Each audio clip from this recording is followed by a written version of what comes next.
Bonjour à tous, je suis ravie de vous retrouver pour une émission consacrée aujourd'hui intégralement aux classes préparatoires et pour laquelle nous recevons Isabelle Barthes, directrice générale de l'EM Strasbourg. Bonjour. Bonjour. Alors nous vous recevons aujourd'hui parce que le magazine Espace Prépa avec l'EM Strasbourg a copiloté une grande enquête nationale. Tout à fait. Je précise tout de suite que cette enquête concernait les élèves des classes préparatoires économiques et commerciales et littéraires. Oui. Quelques mots de méthodologie pour cadrer les choses. Donc on a interrogé en avril 2015 un peu plus de 10 000 étudiants. Ils ont été 1051 à nous répondre, donc un taux de réponse très satisfaisant. Oui, satisfaisant. 10%, c'est beaucoup. Voilà, beaucoup de filles, 68% ont répondu, et beaucoup d'élèves de deuxième année à 73%. Tout à fait. Les principaux résultats, très rapidement pour introduire les choses, du positif. On a 67% des préparationnaires qui nous ont déclaré avoir fait le bon choix d'études et 80% qui recommanderaient la prépa. Donc je crois qu'on est plutôt des résultats globalement positifs. On va les détailler avec vous, en commençant peut-être par le travail, ce que les préparationnaires nous ont dit du travail en prépa. Alors, ils travaillent beaucoup. Oui.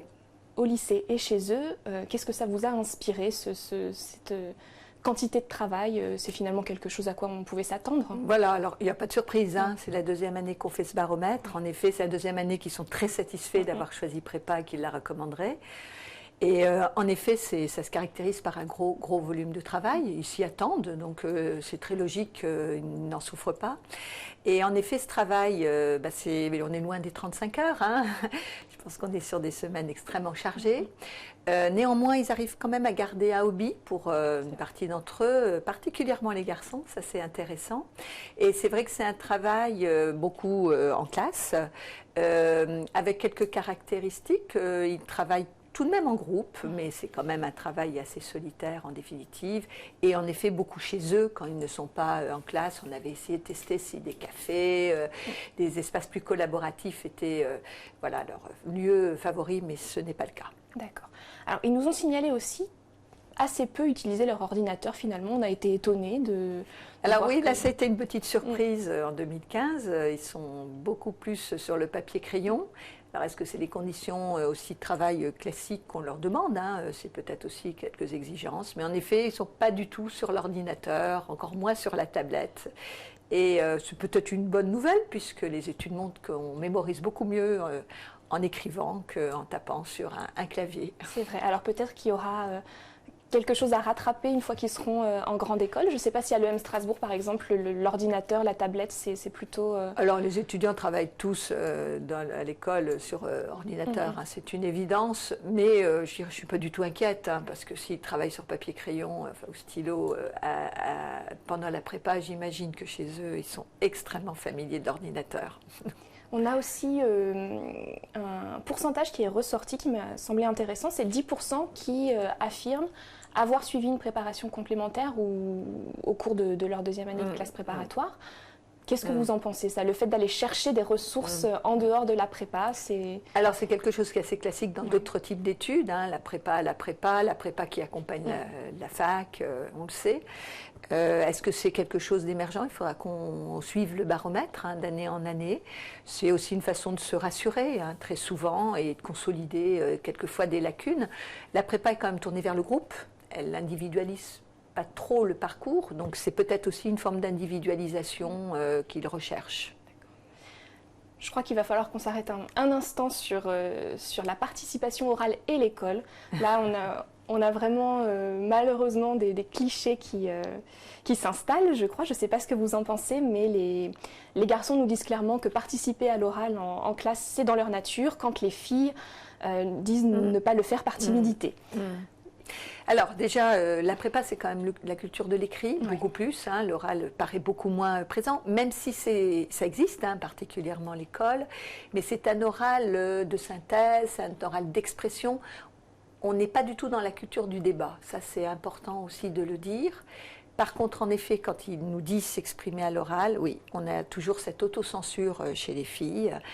Le regard qu'on pose sur elles, de la timidité. Elles nous parlent de timidité et là je crois qu'il faut leur dire, mesdemoiselles, osez, parce que par contre dans la vie professionnelle, l'oral est maintenant quelque chose de très important, particulièrement le débat, et il faut aussi avoir cette culture de la parole et de la controverse.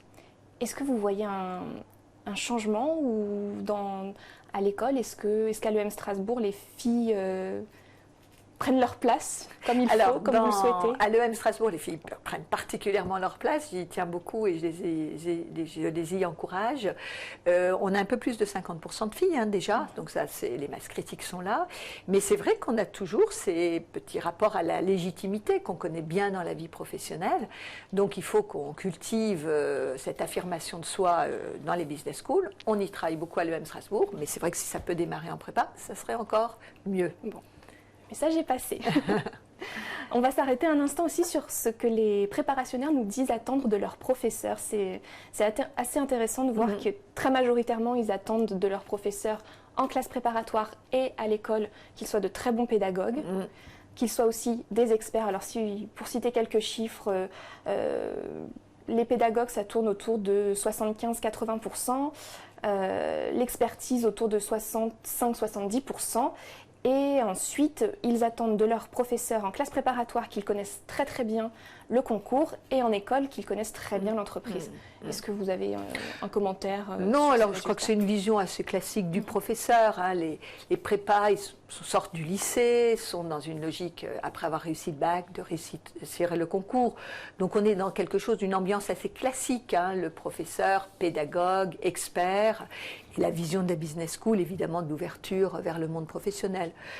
Voilà, c'est vrai qu'après, on va bousculer pas mal de clichés parce qu'un enseignant, pour être pédagogue, il n'est pas forcément un bon prof au sens classique du terme. C'est quelqu'un qui, justement, sait cultiver le débat, la critique, animer des travaux de groupe, emmener les élèves en entreprise. Voilà, donc, mais la vision ne m'étonne pas et les attentes non plus. Et c'est bien qu'ils prévoient l'avenir un peu différemment mais sûrement moins différemment que ce qu'ils imaginent de leur prépa. Et donc ils nous disent aussi, quelques chiffres encore, leurs objectifs principaux en prépa, c'est avant tout décrocher la meilleure école au concours avec plus de 50% de réponses, ensuite relever un défi personnel à 23% et développer leur culture générale à 10%. Est-ce qu'on doit regretter qu'il ne soit que 10% à avoir envie de développer leur culture générale en prépa Non, parce que par ailleurs, il y a une autre question où on voit que quand même l'enjeu du contenu, de la stimulation intellectuelle, du fameux apprendre à apprendre est très très présent chez eux. Mais c'est évident que tout cet investissement qu'ils font, beaucoup de travail sur 2 années, à un moment de la vie où on a peut-être envie aussi d'avoir d'autres challenges, c'est normal qu'ils visent la réussite. On est dans cette vision d'une prépa avec un but à atteindre. Voilà, donc tout ça doit porter ses fruits. Moi, je ne suis pas du tout étonnée et ça ne veut pas dire que quand on hiérarchise, ça ne veut pas dire que le reste n'est pas important. D'accord. Allez. Un élément très positif qu'on a tous retenu, je crois, de cette enquête, et c'était une première cette année parce qu'on n'avait pas fait dans le baromètre précédent, on a demandé aux élèves des classes préparatoires de nous indiquer quelles compétences ils pensent avoir acquises pendant leurs années de prépa. Et alors, il en est ressorti des choses très intéressantes, je vais en citer 2 simplement. À 95%, ils nous disent que la prépa leur a permis de s'intéresser à des sujets nouveaux, et à 37%, seulement ils sont d'accord pour dire qu'elle leur a aider à développer leur sens de la créativité. Donc je vous cite les 2 extrêmes. Donc pas beaucoup de créativité, beaucoup de tout à fait, stimulation intellectuelle. Voilà. Qu'est-ce qu'on peut en dire? Alors d'abord, c'est bien normal, chacun son job. La prépa prépare en effet au concours avec cette réussite à intégrer la business school. Et la business school après à 3 ans pour préparer à la vie professionnelle. Mais c'est vrai que la business school, c'est un vrai tunnel de conversion. On va désapprendre la façon dont on a appris en prépa. Et en effet, je trouve très intéressant qu'on a des têtes bien faites, des gens curieux, des gens intelligents, des gens qui nous disent qu'ils ont appris à gérer les priorités, à gérer l'imprévu. Et ça, c'est capital, c'est des compétences douces, des soft skills qui garderont toute leur vie et que les entreprises recherchent. Par contre, après, il y en a qui sont en effet moins cultivés. Est-ce qu'il faut le faire? Je crois que il faut aussi voir que c'est un chemin sur 5 ans, cette insertion professionnelle. En effet, la créativité, la capacité à mener un projet de A à Z, qui sont très très attendus des entreprises, sont moins présentes. Mais je répète, c'est du 2+3 et on a encore du chemin à faire ensemble. Et la prépa, c'est la plateforme intellectuelle, apprendre à apprendre, que la business school va reprendre. en travaillant différemment et en mettant l'accent justement plus sur cette capacité à cultiver l'innovation, à travailler dans le débat. Ce qui est important, c'est cette réflexivité qu'on peut avoir et bien prendre conscience, et j'espère que ces petites questions les ont aidés aussi à prendre conscience, de vraies compétences qu'ils acquièrent et pas simplement, j'ai envie de dire, du savoir intellectuel accumulé. Voilà, je pense qu'il n'y a pas de surprise. Et il n'y a pas de danger. La prépa fait bien son job, la suite arrive justement en école. Et c'est l'important, c'est justement de savoir bien eux ce qu'ils ont comme conscience de la prépa, de leur apprentissage, pour, en les connaissant mieux, qu'on arrive à mieux travailler ce SAS, parce que c'est dans les premiers mois, après très vite, les choses vont très vite, mais c'est dans le premier mois où il faut qu'on soit capable justement de faire ces relais, ces passages, et en connaissant mieux ce qu'ils font, enfin leur ressenti, on fait mieux ce relais. Alors vous parlez d'un SAS, justement la deuxième partie du baromètre se concentre sur leurs attentes vis-à-vis des grandes écoles et peut-être avant leurs attentes sur la manière dont ils les choisissent. Alors c'est assez intéressant de voir... Je vais vous donner quelques chiffres encore une fois, que les prescripteurs, les grands prescripteurs sont les professeurs et les anciens de la prépa à 66% à égalité, et puis arrivent juste derrière les médias à 62%. Donc des préparationnaires friands des classements visiblement. Qu'est-ce que ça vous inspire Alors ça m'inspire que c'est bien normal, hein, c'est un monde super codé, l'enseignement supérieur, les business schools sont très nombreuses, voilà. Donc c'est normal qu'on aille chercher de l'info externe, les médias font l'opinion, mais ce qui me rassure, c'est qu'on va aussi en interne, demander à des prescripteurs qui sont les profs, aller voir les étudiants qui sont déjà dans les écoles, les réseaux sociaux crépitent vraiment à fond dans ces périodes de choix, et l'idée c'est l'adéquation. Je crois que ce qu'il faudrait que les étudiants peut-être de prépa retiennent un tout petit peu plus, c'est que ce n'est pas l'école qui fait le plus, qui conviendra le mieux à leur projet à eux, et qu'ils soient capables de se dire, je ne cherche pas uniquement le classement, mais que j'essaye de comprendre celle qui conviendra le mieux à ma personnalité, à mon projet, comme d'ailleurs le choix de la ville. Il y a des villes qui sont beaucoup plus porteuses dans des clichés. Sachons sortir des clichés et aller vers des villes qui sont à découvrir et sur lesquelles il faudrait qu'ils se penchent un petit peu et se posent des questions. Mais bon, justement, les réseaux sociaux, je pense, rétablissent des équilibres. On est dans des choses assez classiques finalement, et c'est normal, 3 ans ou 2, puisqu'il y a souvent une rupture de départ à l'étranger. Où est-ce que j'ai envie de vivre c'est des vraies questions à se poser, et ça correspond aussi à comment je maximise mes 2 années de prépa. Les oraux, à mon sens, sont aussi un bon moment de tester entre la réalité des médias et des classements, des représentations sur une ville. Et si on utilise bien le moment des entretiens, on fait des découvertes des fois formidables.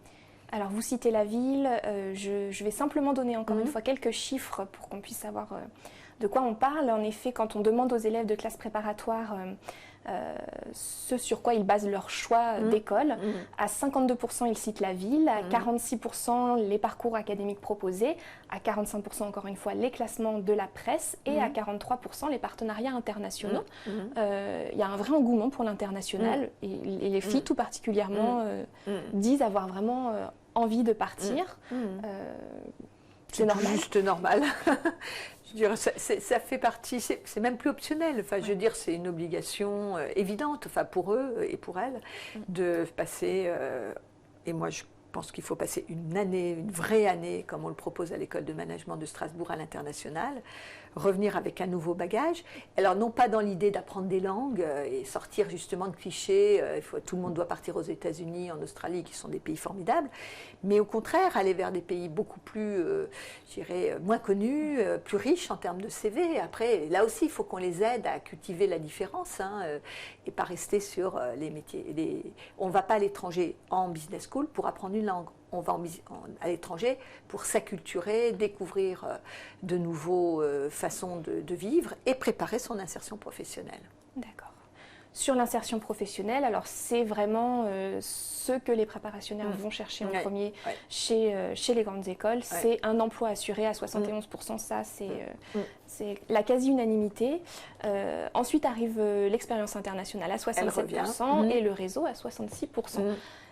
Donc ils sont quand même une vision très utilitariste de ce que va leur apporter les écoles. C'est tout à fait normal. Le contrat pédagogique qu'on passe avec eux quand on les recrute et qu'ils viennent dans une école, en tout cas c'est le cas à Strasbourg, c'est les préparer le mieux possible à l'entreprise, à l'insertion réussie. Alors l'insertion réussie, c'est travailler leur projet professionnel dès qu'ils arrivent dans l'école, travailler leurs envies et justement adapter au mieux leur parcours pour qu'au bout de 3-4 ans, en fonction des projets, ils arrivent dans l'emploi qui leur convient. Voilà, donc moi, ça me paraît être complètement conforme au contrat qu'on passe avec eux en étant une école de management.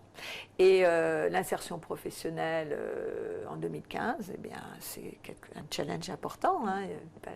Pas la peine de rentrer dans là aussi les clichés, mais c'est bien évident qu'il y a un investissement en temps pendant la prépa, financier ensuite pendant l'école, et qu'ils attendent un retour.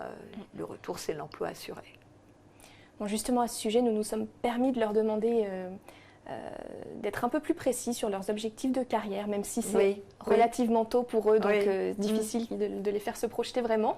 Mais voilà, on leur a demandé de nous dire quelques mots du secteur dans lequel ils se projettent. Et là, encore une fois, un petit peu de clichés, puisque les filles parlent beaucoup du luxe, de la mode, et les garçons plutôt de l'audit, de la finance. Est-ce que ce sont des choses qui se confirment dans les choix qu'ils opèrent en grande école? Alors après, quand on regarde des enquêtes d'insertion, toute école confondue, bon, on est loin de ça. Hein. Ça se saurait si on avait des milliers d'emplois de traders et de chefs de produits dans le luxe. Non, je pense qu'on est un petit peu en effet sur des clichés, dans le sens où la prépa n'est pas le moment où on les prépare à la vie professionnelle, on les prépare à l'agilité intellectuelle et au potentiel d'intelligence et de curiosité, comme on l'a dit. Donc c'est vraiment aussi ce que je disais, cette première année où on va sortir des clichés des pays où il faut aller faire des études, sortir des clichés des métiers, on leur fait découvrir des nouveaux métiers. La supply chain, logistique peut être hyper sexy. La PME est aussi un endroit où on peut s'épanouir. Et l'entrepreneuriat, la création d'entreprises est encore quelque chose de tout à fait stimulant. Alors voilà, mais qui se prépare, c'est normal, qui se prépare à une vie de cadre dirigeant et qu'ils y aspirent. Après, la réalité, mais pas par défaut, montre que ça va être autre chose et qu'ils peuvent cultiver d'autres projets qui iront là justement de pair avec l'insertion professionnelle. Les maintenir dans un fantasme tel qu'on les a décrits, c'est aussi prendre beaucoup de risques sur cette garantie d'emploi à laquelle ils aspirent. Alors, quelques surprises quand même, et plutôt des bonnes, quand on leur demande les objectifs qui vont compter le plus pour eux dans leur carrière. Bon, alors on a l'équilibre vie professionnelle, vie familiale à 66%, la possibilité de partir à l'international, encore une fois, qui arrive à 57%, et juste derrière, savoir que leur travail a un impact positif sur la société, c'est quand même... moi, je trouve que c'est très, très rassurant, très rassurant. Enfin, ça, c'est quelque chose qu'on cultive beaucoup à l'école de management de Strasbourg, c'est management responsable. Je pense que c'est l'avenir. Hein. On peut tout à fait avoir une entreprise ou travailler dans une organisation performante, sans oublier tout l'aspect social et capital humain. Hein. On ne manage pas au détriment des hommes et des femmes qui font l'entreprise.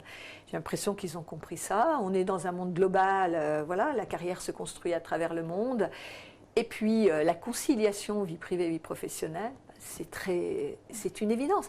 C'est la première attente des salariés dans l'entreprise, que nos étudiants de prépa construisent leur avenir. En tout cas, ils le vivent comme ça, mais je trouve ça tout à fait naturel et on va s'employer à les y aider pour que ça ne soit pas qu'un rêve, là, par contre.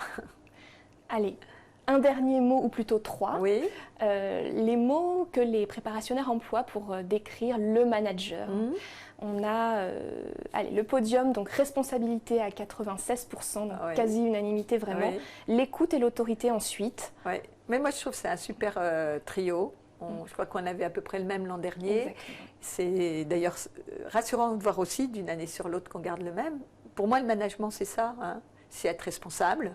Être responsable, c'est en effet respecter les personnes qui sont des collaborateurs ou des collègues, c'est respecter la planète, hein, l'environnement, penser durable, et puis c'est avoir une éthique, un management éthique. Donc ça, c'est la responsabilité.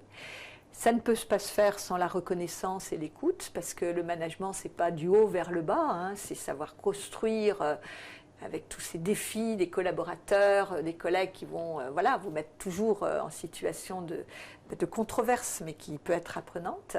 Et puis, c'est en effet la notion d'autorité, parce qu'à un moment, c'est l'arbitrage. Hein, il faut arbitrer quand on est manager. Donc là, ils ont, pour moi, tout juste. C'est bien. Isabelle Baff, merci beaucoup d'être venue commenter les résultats du baromètre Génération Prépa 2015. Merci de votre accueil. Mm-hmm.